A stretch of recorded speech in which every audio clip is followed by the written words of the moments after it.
Welcome viewer, I am Murugan S. This video tutorial describes, fix voice recorder error. You need to set up microphone in settings, in Windows 10.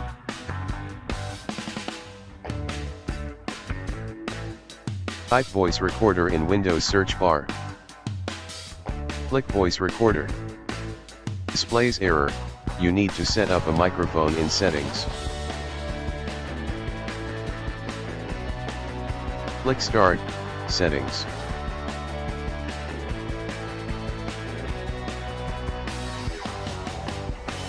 Click Privacy.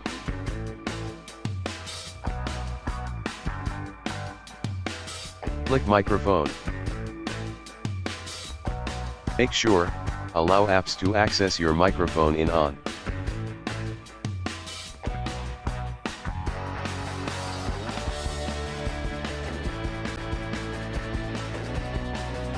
Turn on, voice recorder.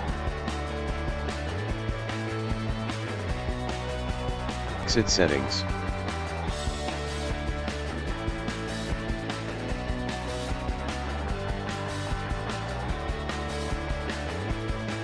I hope this video tutorial helps to you.